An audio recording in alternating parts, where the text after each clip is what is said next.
ഗാസയിൽ വെടിനിർത്തൽ കരാർ വന്നു. 60 ദിവസത്തേക്കാണ് വെടിനിർത്തൽ കരാർ വന്നിരിക്കുന്നത്. ഇതിന് 9 ബന്ദികളെ തിരിച്ച് ഇസ്രായേലിന് വിട്ടുകൊടുത്താൽ ഗാസയിൽ പഴയതുപോലെ അവശ്യ സാധനങ്ങളും മരുന്നുകളും ഒക്കെ എത്തിക്കാം എന്ന് ഇസ്രായേൽ നിലപാട് സ്വീകരിച്ചിരിക്കുകയാണ്. നമുക്കറിയാം ഗാസയിലെ ജനങ്ങൾ അനുഭവിക്കുന്ന ഒരു ബുദ്ധിമുട്ടും പ്രശ്നങ്ങളും ഒക്കെ നമുക്കറിയാം. ഇതിൽ ഇവരെ ഇത്രയും പ്രശ്നത്തിലാക്കുന്നത് ഹമാസാണ്. കാരണം ഇവരെ വച്ചുകൊണ്ട് ഇസ്രായേലിനെതിരെ യുദ്ധം ചെയ്യുന്നത്, ഗാസയിലെ ജനങ്ങളെ മറപിടിച്ചുകൊണ്ടാണ് ഹമാസ് ഇസ്രായേലിനെതിരെ യുദ്ധം ചെയ്യുന്നത്. ഇപ്പോൾ ഇത്തരമൊരു നിലപാട് ഇസ്രായേൽ മുന്നോട്ട് വയ്ക്കുമ്പോൾ അത് ഗാസയിലെ ജനങ്ങൾക്ക് എത്ര ആശ്വാസകരമായിരിക്കും? അക്ഷരാർത്ഥത്തിൽ നിലവിലെ അവിടുത്തെ സ്ത്രീകളുടെയും കുട്ടികളുടെയും കാര്യം മാത്രം പരിഗണിച്ചാൽ വളരെ ഒരു ആശ്വാസകരമായ സംഗതി തന്നെയാണ്. കാരണം രക്തരൂക്ഷിതമായ ദിവസങ്ങളാണ് കഴിഞ്ഞ കുറച്ച് ദിവസങ്ങളായിട്ട് അവിടെ ഉണ്ടായത്. വലിയ തരത്തിലുള്ള ബോംബിംഗ് ഉണ്ടായി. ഏതാണ്ട് ഗദിയോൻസ് ചാരിയറ്റ്, അങ്ങനെയാണ് ഇസ്രയേൽ അതിൻ്റെ ആ സൈനിക നടപടിക്ക് വിശേഷിപ്പിച്ച പേര്. ഏതാണ്ട് കഴിഞ്ഞ വ്യാഴാഴ്ച തുടങ്ങിയ വ്യോമാക്രമണത്തിൽ മാത്രം ഇതുവരെ വന്ന വാർത്തകൾ പ്രകാരം ഏതാണ്ട് 300ഓളം പേർ ഈ 2-3 ദിവസത്തിനുള്ളിൽ മരിച്ചിട്ടുണ്ട്. ഏതാണ്ട് മാർച്ച് 18 ശേഷമാണ്, കൃത്യമായി പറഞ്ഞാൽ അതെ, മാർച്ച് 18 ശേഷമാണ് ഈ വെടിനിർത്തലിന് ശേഷം രണ്ട് ഭാഗത്തു നിന്നുള്ള ഏറ്റുമുട്ടലുകൾ തുടങ്ങിയത്. ആ സമയം മുതൽ ഇന്നേ വരെ നോക്കുമ്പോൾ ഏതാണ്ട് 1000ഓളം പേർ മരണപ്പെട്ടിട്ടുണ്ട് ഇരു ഭാഗത്തു നിന്നുമായിട്ട്. അപ്പോൾ അങ്ങനെ നോക്കുമ്പോൾ ഈ വെടിനിർത്തൽ കരാർ ഏതാണ്ട് 60 ദിവസത്തേക്കാണ്. അതിനുശേഷം അവിടെ എന്താണ് ഉണ്ടാകുക? ഇതിന് മുമ്പുള്ള ചരിത്രം നോക്കിയാൽ വീണ്ടും അങ്ങോട്ടും ഇങ്ങോട്ടുമുള്ള ഏറ്റുമുട്ടലുകൾ ഉണ്ടാകും എന്നുള്ളത് ഉറപ്പാണ്. എന്നാൽ ഈ 60 ദിവസത്തേക്ക് അവിടെ സമാധാനം ഉണ്ടാകുകയാണെങ്കിൽ അവിടുത്തെ കുഞ്ഞുങ്ങളുടെയും അമ്മമാരുടെയൊക്കെ കാര്യം പരിഗണിച്ച് നോക്കുമ്പോൾ വലിയ രീതിയിലുള്ള ഒരു ആശ്വാസം ഉണ്ട് എന്നുള്ളത് അക്ഷരാർത്ഥത്തിൽ പറയാം. ഇവിടെയും ഒരു ഈ ഹമാസിൻ്റെ പരമ്പരാഗത രീതി തന്നെയാണ് ഇവിടെയും ഉള്ളത്. അവർ മുൻപ് അവലംബിച്ച പോലെ തന്നെ ബന്ദികളാക്കുക, അവരെ വെച്ച് വിലപേശുക, അല്ലെങ്കിൽ മനുഷ്യമറ തീർത്ത് ഒളിപ്പോര് നടത്തുക, ഇത്തരം കാര്യങ്ങളാണ് ഹമാസ് കാലാകാലങ്ങളായി ചെയ്തുകൊണ്ടിരുന്നത്. ഇപ്പോഴും അങ്ങനെ തന്നെയാണ്. ഈ വെടിനിർത്തൽ കരാർ ഉണ്ടാകുകയാണെങ്കിൽ പകരം 9 ബന്ദികളെ മോചിപ്പിക്കാം എന്നുള്ള വാഗ്ദാനമാണ് ഇസ്രയേലിന് കൊടുത്തിരിക്കുന്നത്. അതോടൊപ്പം തന്നെ ഇസ്രയേലും ഒരു കാര്യം ആവശ്യപ്പെട്ടിട്ടുണ്ട്. ഈ 9 പേർ മാത്രമല്ല, അതിൽ കൂടുതൽ എത്രയോ പേർ ഹമാസിൻ്റെ കയ്യിൽ ബന്ദികളായിട്ടുണ്ട്. അവരുടെ പൂർണ്ണ വിവരങ്ങൾ, അവരുടെ ആരോഗ്യസ്ഥിതി, അവർ ജീവിച്ചിരിപ്പുണ്ടോ ഇല്ലയോ തുടങ്ങിയ കാര്യങ്ങളെല്ലാം കൃത്യമായി അറിയിക്കണമെന്നുള്ള ആവശ്യം ഇസ്രയേൽ മുൻപോട്ട് വച്ചിട്ടുണ്ട്. അതുകൂടാതെ മറ്റൊരു വാഗ്ദാനം കൂടി ഇസ്രയേൽ നൽകിയിട്ടുണ്ട്. ഏതാണ്ട് 10 ആഴ്ചയായി ഗസയിലോട്ടുള്ള അവശ്യ സാധനങ്ങളുടെ ലഭ്യത, അല്ലെങ്കിൽ അത്തരം സാധനങ്ങൾ എത്തിക്കുന്ന ട്രക്കുകൾ ഒന്നും ചലിക്കുന്നില്ലായിരുന്നു. കാര്യം വലിയ രീതിയിലുള്ള ഏറ്റുമുട്ടൽ അവിടെ നടക്കുന്നുണ്ടായിരുന്നു. അപ്പോൾ അതിന് ഒരു പരിഹാരം ഉണ്ടായിട്ടുണ്ട്. ദിവസം 400 ട്രക്കുകൾ വീതം, അതിൽ മരുന്നുണ്ടാകും, അവശ്യ വസ്തുക്കളുണ്ടാകും, മറ്റ് സാമഗ്രികളുണ്ടാകും. ഇതെല്ലാം ഉള്ള 400ഓളം ട്രക്കുകൾ ഗസയിലേക്ക് ഒരു ദിവസം കടത്തിവിടാം എന്നുള്ള, ഒരു ദിവസം 400 എണ്ണം വീതം കടത്തിവിടാമെന്നുള്ള കാര്യവും ഇസ്രയേൽ സമ്മതിച്ചിട്ടുണ്ട്. നിർണായകമായത് ദോഹയിൽ നടന്ന ചർച്ചയാണ്. ഖത്തറുടെയും അമേരിക്കയുടെയും മധ്യസ്ഥതയിൽ ദോഹയിൽ ചർച്ച നടന്നു.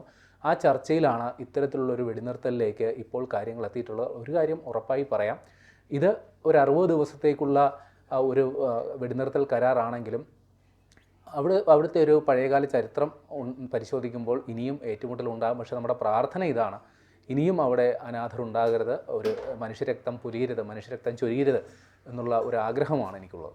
പക്ഷേ ഈ ഹമാസിനെ സംബന്ധിച്ചിടത്തോളം പറയുന്ന വാക്കുകൾക്ക് വില കൽപ്പിക്കാത്തവരാണ് ഇവർ എന്ന് പറയുന്നത്. പലപ്പോഴും ഇത്തരം വെടിനിർത്തൽ കരാറുകൾക്ക് അത്തരം കാര്യങ്ങളിലേക്ക് നീങ്ങുമ്പോഴും ഇവർ അത് ലംഘിച്ചുകൊണ്ട് വീണ്ടും ഇസ്രായേലിനെ കയറി ചൊറിയുകയോ അടിക്കുകയൊക്കെ ചെയ്യുന്നത് കാണുമ്പോഴാണ് വീണ്ടും ഇസ്രായേൽ സൈന്യം ഇറങ്ങുന്നതും ഗാസയിൽ അവർ എന്താ പറയുക, അവർ ഈ ആക്രമണം നടത്തുകയൊക്കെ ചെയ്യുന്നത്. എപ്പോഴും ഇസ്രായേൽ പറയുന്നത്, ഞങ്ങൾ ഗാസയിലെ ജനങ്ങളെ ഞങ്ങളോടൊപ്പം ചേർത്ത് നിർത്താം, നിങ്ങൾക്ക് സ്വാതന്ത്ര്യം ഞങ്ങൾ തരാം, നിങ്ങളെ ഞങ്ങൾക്കൊപ്പം ചേർത്ത് നിർത്താനാണ് ഞങ്ങൾ ആഗ്രഹിക്കുന്നത്. പക്ഷേ അതിന് സമ്മതിക്കാത്തവർ ഈ ഹമാസാണ്. നിങ്ങളെ മുൻനിർത്തിക്കൊണ്ട് അവർ ഞങ്ങളോട് അതിക്രമം കാണിക്കുന്നു എന്നുള്ളതാണ് ഏറ്റവും പ്രശ്നം. ഹമാസാണ്. ഇവിടെ എം സ്വരാജ് ഉൾപ്പെടെയുള്ളവർ ഹമാസിനെ കുറിച്ച് വിലപിക്കുന്നതൊക്കെ കേൾക്കാം.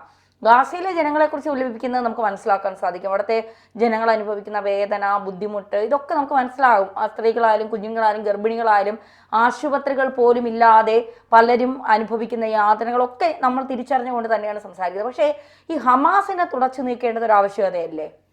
അത് ഈ ഇസ്രയേലിനെതിരെയുള്ള ആക്രമണങ്ങളിൽ ഹമാസ് സ്വീകരിക്കുന്ന യുദ്ധോപകരണങ്ങളുടെ കാര്യം ഒന്ന് പരിശോധിക്കാം. അവിടെ അവർ റോക്കറ്റുകൾ ഇസ്രയേലിനെതിരെ വിക്ഷേപിച്ചിട്ടുണ്ട്. ഈ റോക്കറ്റുകൾ എങ്ങനെ ഉണ്ടാക്കിയെന്നറിയാം? അതായത് ഗസയിലടക്കം കുടിവെള്ളം എത്തിക്കുന്നതിനുള്ള വലിയ പൈപ്പ് ലൈനുകൾ ഇവർ മാന്തിയെടുക്കും.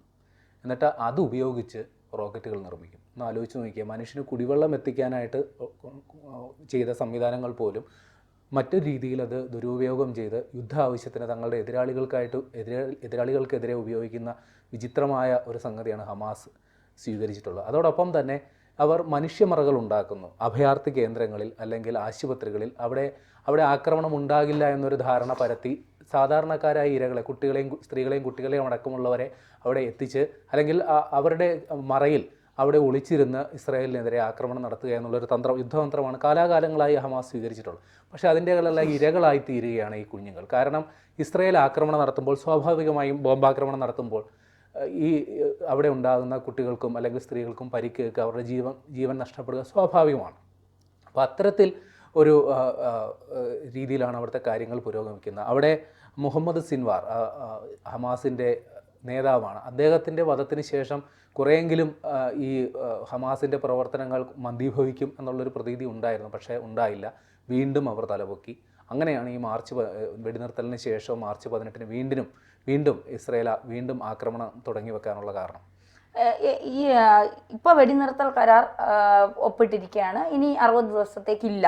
ഒരു സമാധാനം പുലരുമെന്ന് തോന്നുന്നുണ്ട്. ഈ ബന്ദികളെയൊക്കെ വിട്ടുകൊടുത്തുകൊണ്ട് അത്തരമൊരു നിലപാടിന് ഹമാസ് തയ്യാറാകാൻ സാധ്യതയുണ്ടോ?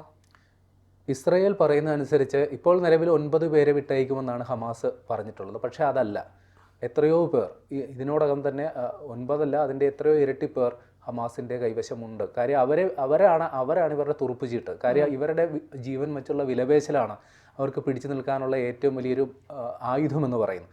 അതുകൊണ്ട് തന്നെ ഈ വെടിനിർത്തൽ എന്നൊക്കെ പറയുന്നത് നമ്മൾ ഇതിനു മുമ്പും അവിടെ ഇതേപോലുള്ള വെടിനിർത്തൽ പ്രഖ്യാപനങ്ങളൊക്കെ ഉണ്ടാവുകയും അത് ഏകപക്ഷീയമായി ലംഘിക്കപ്പെടുന്ന കാര്യങ്ങൾ ഇതിനു മുമ്പും ഉണ്ടായിട്ടുണ്ട്. അതുകൊണ്ട് തന്നെ ഈ ഒരു 60 ദിവസത്തെ കുറച്ച് ദിവസത്തെ ഒരു സമാധാനം ഉണ്ടാകുന്നതിനപ്പുറം ശാശ്വതമായ ഒരു സമാധാനം അവിടെ പുലരുമെന്നുള്ളൊരു പ്രതീക്ഷയെന്ന് ഈ ഘട്ടത്തിൽ നമുക്ക് പങ്കുവെക്കാനാകില്ല. ഇല്ല, ഇസ്രായേലിനെ സംബന്ധിച്ചിടത്തോളം ഇന്ത്യയുമായി ഏറ്റവും ചേർന്ന് നിൽക്കുന്ന ഒരു രാജ്യമാണ്. വളരെ ദൃഢമായ ബന്ധം ഇന്ത്യയും ഇസ്രായേലും തമ്മിലൊക്കെ ഉണ്ട് എന്നുള്ളതാണ്. പക്ഷേ എങ്കിൽ പോലും ബെഞ്ചമിൻ നെതന്യാഹു എടുക്കുന്ന പല നിലപാടുകളും പലപ്പോഴും നമുക്ക് തോന്നാറുണ്ട്, ഇത്രയൊക്കെ പ്രശ്നമുണ്ടായിട്ടും ഗാസയിലെ ജനങ്ങളെ ചേർത്ത് പിടിക്കാനൊക്കെ അദ്ദേഹം കാണിക്കുന്ന ആ മനസ്സ്, അത് നമ്മളൊക്കെ അഭിനന്ദിക്കേണ്ട കാര്യം തന്നെയാണ്. പക്ഷെ ഒരിക്കലും ജൂതന്മാർക്ക് സമാധാനം ഉണ്ടാകരുത്. അവരെപ്പോഴും പ്രശ്നങ്ങളിൽ പെട്ടിരിക്കണം. ആ രാജ്യം എപ്പോഴും സമാധാനമില്ലാത്തതുപോലെ ഇങ്ങനെ ജീവിക്കണമെന്ന് ആഗ്രഹിക്കുന്ന കുറേ ആളുകൾ, ഇറാനിലെ രാജ്യങ്ങൾ, കുറേ രാജ്യങ്ങൾ അത്തരത്തിലുണ്ട്. ആ രാജ്യം ഒരിക്കലും, തുർക്കിയെ പോലുള്ളവരൊക്കെ ഉണ്ട്, ആ രാജ്യം ഒരിക്കലും സമാധാനത്തിൻ്റെ പാതയിലൂടെ നീങ്ങരുത് അവിടുത്തെ ജനങ്ങളും എന്നുള്ളത്. അതിൻ്റെ മറ പിടിച്ചാണ് ഈ ഹമാസിനെ പോലുള്ള ഈ തീവ്രവാദ സംഘടനകൾ ഇത്തരത്തിൽ ഈ എന്താ പറയുക ഈ പ്രശ്നങ്ങൾ സൃഷ്ടിക്കുകയും പ്രശ്നങ്ങൾ ഉണ്ടാക്കുകയൊക്കെ ചെയ്തത്. പക്ഷേ ഇവരെ മനസ്സിലാക്കാത്തൊരു കാര്യം, അവിടെ സാധാരണക്കാരായ കുറേ ജനങ്ങളുണ്ട് എന്നുള്ളത്, അല്ലേ? പാകിസ്ഥാനിലെ സാധാരണക്കാരായ ജനങ്ങൾക്ക് വേണ്ടി ഇവിടെ കിടന്ന് മുറവിളി കിട്ടുന്ന കുറേ ആളുകളുണ്ട്.